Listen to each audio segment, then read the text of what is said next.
Aclamai o Senhor Deus, a terra inteira. Cantai salmos, cantai salmos a seu nome glorioso. Aclamai, aclamai o Senhor Deus, a terra inteira. Cantai salmos, cantai salmos a seu nome glorioso. Mais uma vez, bem bonito para Jesus. Aclamai o Senhor Deus, a terra inteira. Cantai salmos, cantai salmos a seu nome glorioso. Aclamai, aclamai o Senhor Deus, a terra inteira. Cantai salmos, cantai salmos a seu nome glorioso. Muito bem. Queridos filhos e filhas da igreja, hoje nós vamos começar com uma sinopse, uma breve sinopse da liturgia de hoje, então vamos lá. Na primeira leitura, nós vemos os habitantes da Samaria. Quem mora ou morava, não existe mais. Quem morava na Samaria chama-se samaritano. Quem mora em Sorocaba? Sorocabano, não é? Por isso. Quem mora em Piedade? Não é piedadano, não. Piedadense. Muito bem, né? Muito bem. Deixa pra lá. Bem, então... pensamentos intrusivos aqui, que eu lembrei de outros gentílicos, né? Na língua portuguesa, gentílicos. Bem, na primeira leitura, os samaritanos haviam sido batizados, né? Mas eles só recebem o Divino Espírito Santo quando acontece um detalhe.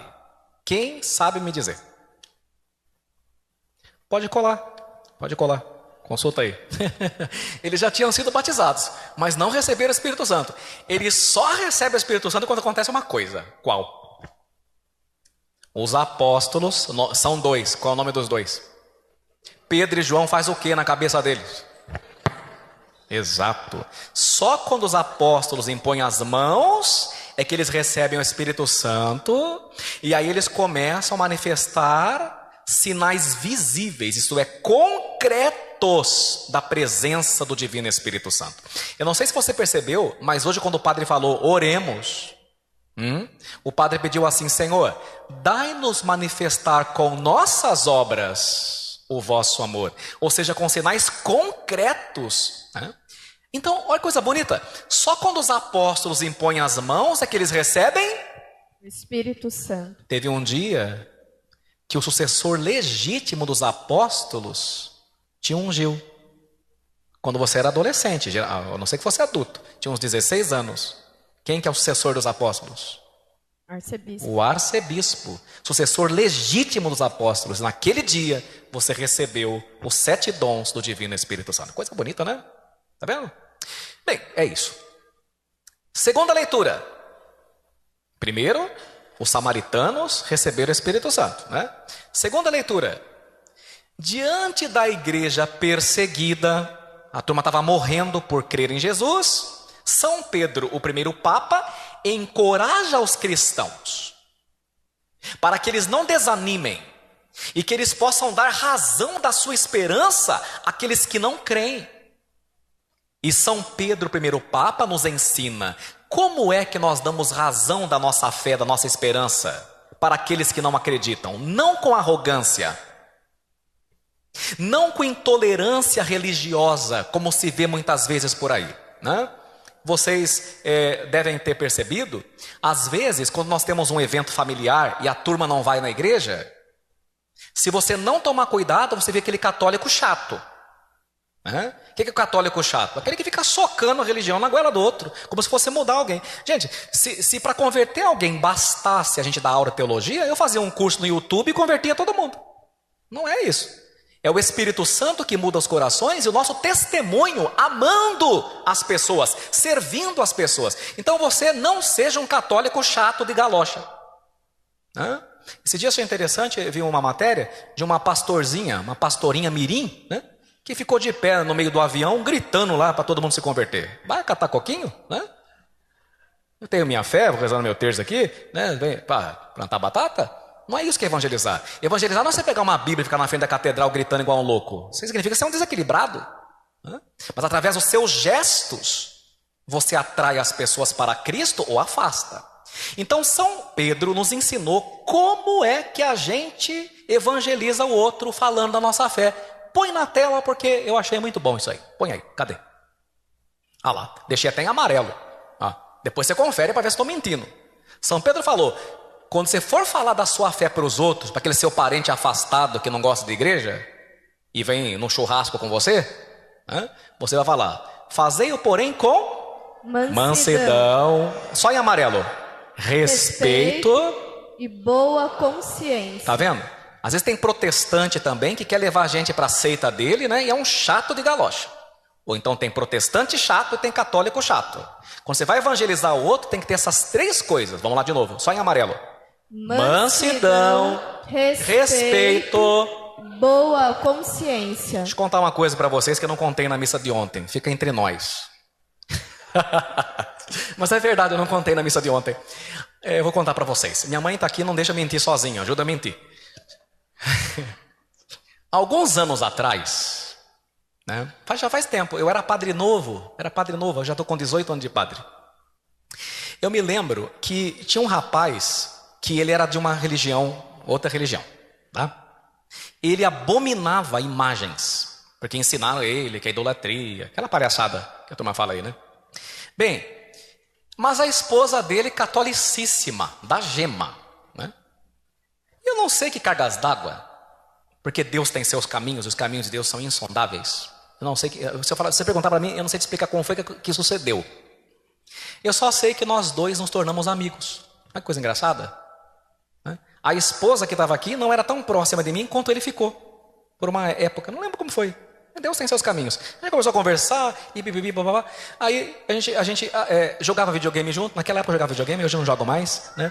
Jogava videogame junto, ia no antigo Extra, né? Que agora é o Açaí, né? Ia no antigo Extra fazer compra, papapi. Olha, a gente ficou conversando, eu acho que cerca de uns 2 anos, 1 ou 2 anos, né? A esposa dele falou, meu Deus do céu, não acredito, meu marido ultra mega protestante está saindo com o padre. Mas ela ficou contente, né? Mas por que eu estou contando isso para vocês? Eu nunca preguei para ele. Nunca. A gente falava sobre o quê? Futebol, videogame e compras. Era isso, né? Só que tem um detalhe. Eu me lembro que uma vez o pai dele ficou muito doente. E ele foi criado em berço protestante. E como o pai dele ficou muito doente, não podia andar. E a turma da igreja dele nunca perguntou do pai dele. Entendeu a diferença? E eu que não era da igreja dele me preocupei. Sabe? É sobre isso. O que aconteceu com o rapaz? Virou católico. Mas eu nunca pedi, nunca falei horário de missa. Vai lá na missa das 8. Nunca. Porque Santa Clara de Assis dizia, e o Dom José Roberto sempre fala isso. Presta atenção, que essa aqui é boa.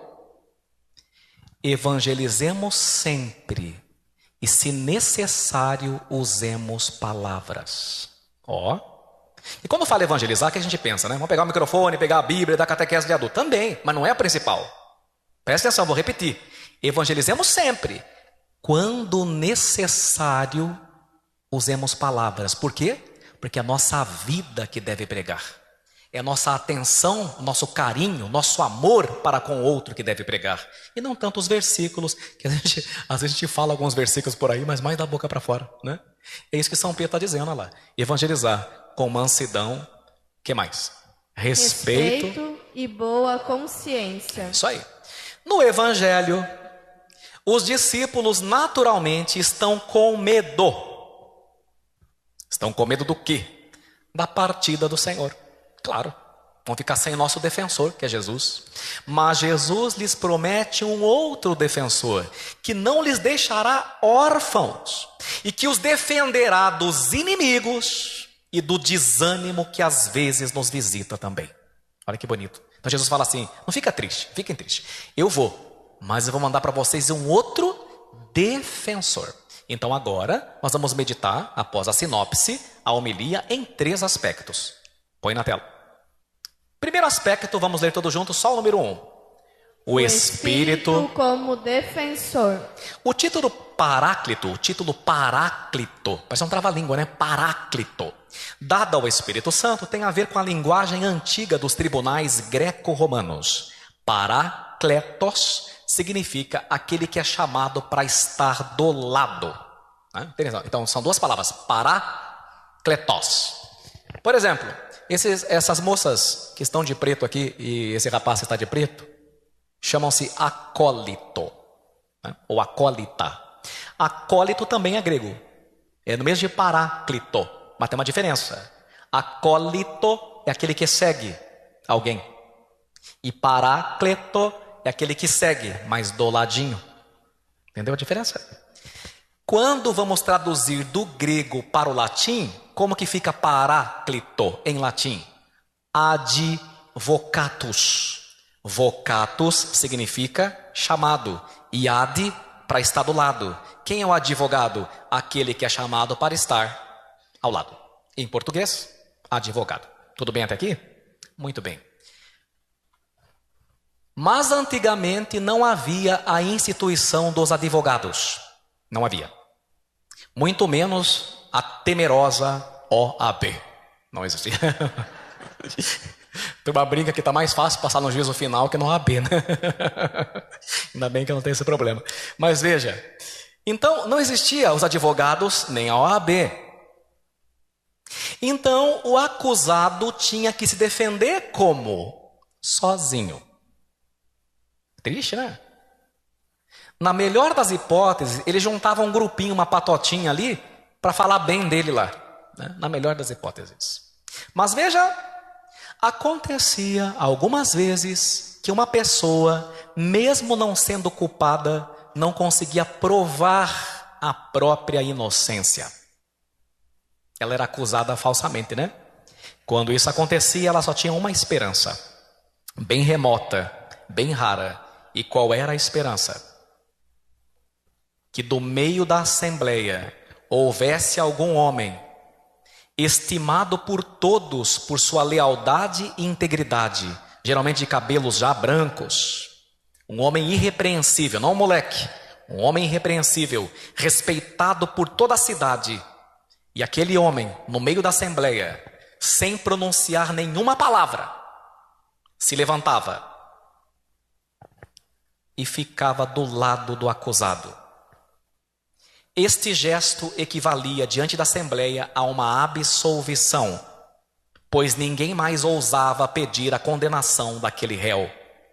Esse homem, idôneo, de conduta ilibada, que se levantava e ficava do lado do acusado, tinha um nome: Paráclito, advocatus ou defensor.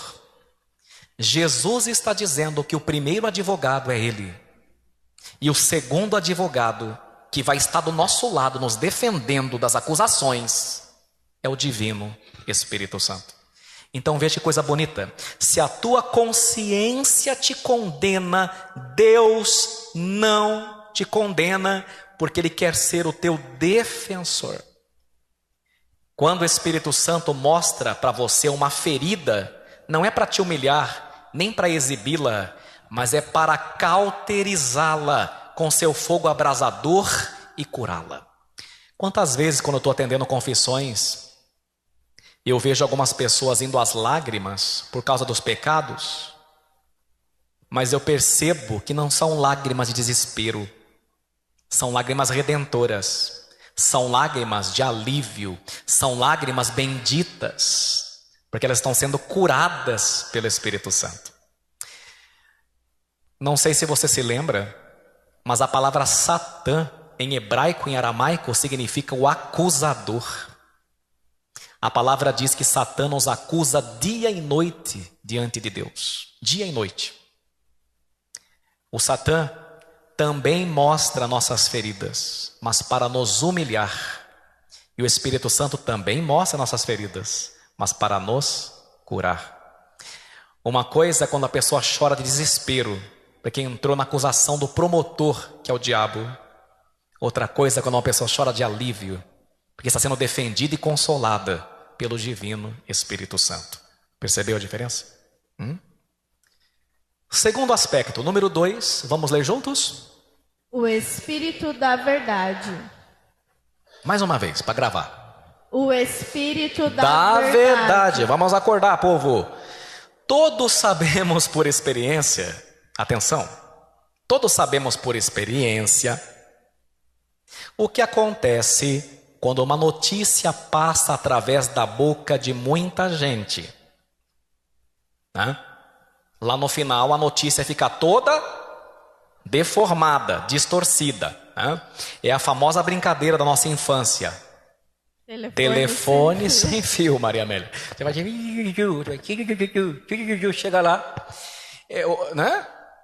Tem um provérbio, um provérbio popular que fala uma grande verdade, né? Sobre o povo. O povo não mente, o povo aumenta. Às vezes você vê falar que o padre ele tropeçou, né? Torceu o pé. Quando chega lá na missa das 6, na última missa do dia, o padre já está aleijado, na cadeira de roda. Não é assim? Estou contando mentira? Não estou. Então veja, né? Se a mensagem fica distorcida na quinta pessoa, agora vem o BO.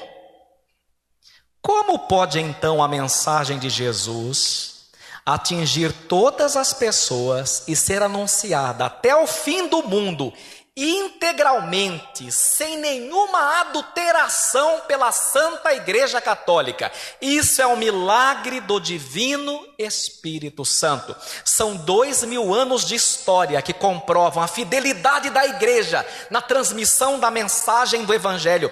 Essa é a maior prova que o Espírito da verdade assiste e acompanha a Igreja fundada por nosso Senhor.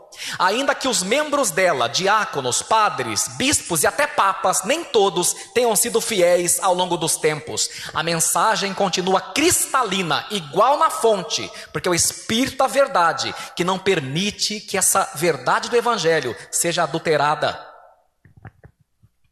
Por isso, nós ficamos sempre com a Igreja de Jesus. Vocês viram que os samaritanos só receberam o Espírito Santo depois da imposição das mãos dos apóstolos. E aqui está uma lição importante. A igreja na Samaria estava crescendo, mas faltava um detalhe. Qual o detalhe? Que os apóstolos, os bispos fossem lá, para que aquela comunidade local tivesse comunhão com a igreja católica. Católica significa universal. Ninguém pode simplesmente abrir uma garagem e lá no cartório e num CNPJ fundar a própria igreja. Porque para fundar uma igreja, você tem que ser Deus feito homem, morrer e ressuscitar no terceiro dia. Fora isso, ninguém está autorizado a fundar igreja nenhuma. Nem Martinho Lutero, nem João Calvino, nem ninguém. Para fundar uma igreja, você tem que ser homem Deus, você tem que morrer, ressuscitar no terceiro dia. Só Jesus pode fundar a igreja. Por isso que uma igreja local, como essa daqui, Paróquia São José Operário, ela tem que estar vinculada à Arquidiocese de Sorocaba, e a Arquidiocese de Sorocaba a Pedro Papa. Fora disso, charlatães. Não é a verdade. É a verdade adulterada. É adulterada. Tem um quê da verdade? É verdade. Mas não toda a verdade. Por isso que a cada dia que passa, são cerca de 5.000 novas denominações no Brasil e CNPJs abertos.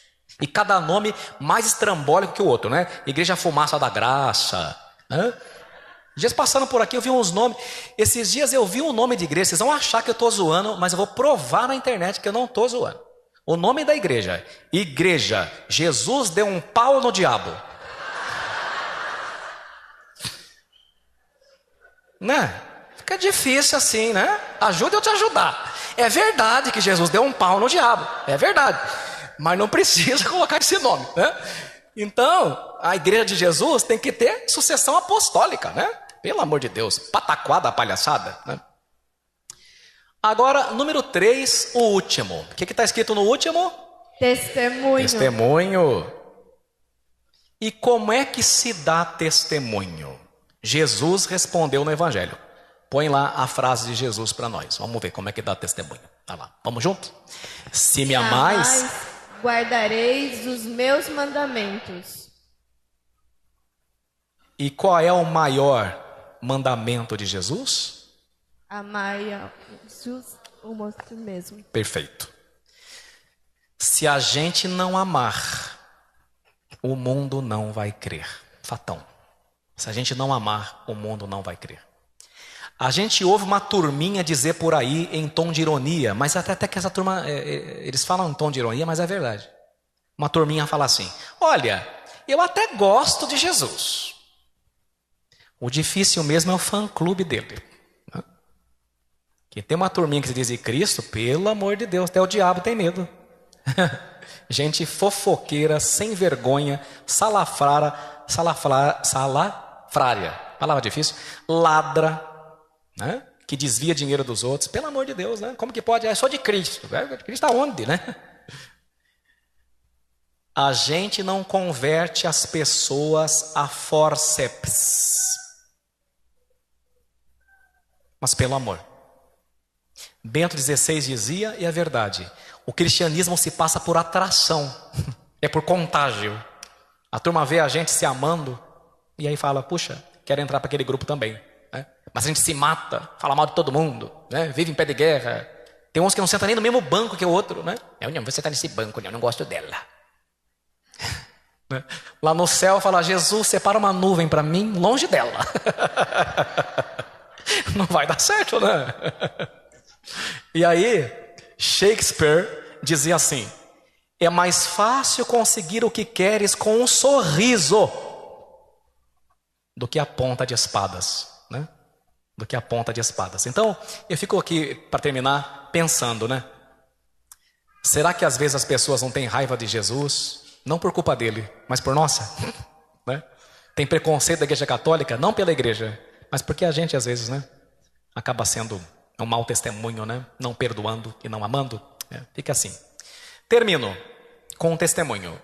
No quartel onde certo soldado dormia, outro soldado se ajoelhava todas as noites para rezar o terço.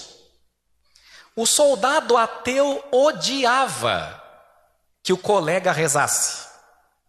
Uma noite, quando o outro orava, ele pegou suas botas enlameadas e, levantando-se, atirou-as na cabeça do companheiro.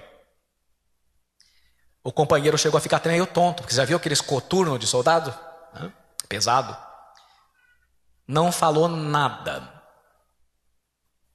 Na manhã seguinte, quando o soldado que lhe atirou as botas sujas de barro acordou, encontrou as botas limpas, engraxadas e lustradas no pé da cama. Não demorou muito para perceber que o companheiro que ele tinha ferido na noite anterior tinha feito aquilo. Quando olhou para aquelas botas, disse consigo mesmo: isso para mim é demais. Não é possível que exista alguém assim e que haja um espírito que consegue transformar um homem numa pessoa dessa. Se existe, eu também quero conhecer. Finalmente, disse o homem, o soldado que não acreditava: aquele companheiro de quarto me conduziu àquele que pode criar no homem um espírito tal. Quando o amor de Cristo, do Espírito Santo, enche os nossos corações, ele nos habilita a brilhar como luzes em meio às trevas do mundo, apagar o mal com o bem, conduzindo a Cristo as almas que precisam de salvação. E aquele homem se converteu. Queridos filhos e filhas, conclusão: não estamos sozinhos, nunca. Não fomos deixados à própria sorte nesse mundo confuso, nem entregues ao medo, nem abandonados diante de nossos acusadores. Temos 3 advogados. Quem é o primeiro advogado? Jesus. Quem é o segundo? O Espírito Santo. Agora fica fácil, quer ver? Quem é a terceira? A Virgem Maria. Eia, pois, a advogada nossa. Alguém que se levanta do meio e se põe do nosso lado. O Espírito, nosso defensor. Ele nos guarda na verdade para que a gente não se perca. Nos impulsiona a nos amar para que o mundo creia. Porque não basta saber, é preciso testemunhar. Não basta crer, é preciso amar, porque crer os demônios também creem. Que ao sairmos dessa missa de hoje, cada um de nós leve consigo essa certeza. Onde houver um cristão que ama a verdade, ali o Espírito Santo já está falando. Onde houver um cristão que ama o outro, Deus está pregando, mesmo sem palavras. Porque não importa qual seja a doença, o amor é a cura. E não importa qual seja a pergunta, é o amor a resposta. Assim seja. Amém. Amém.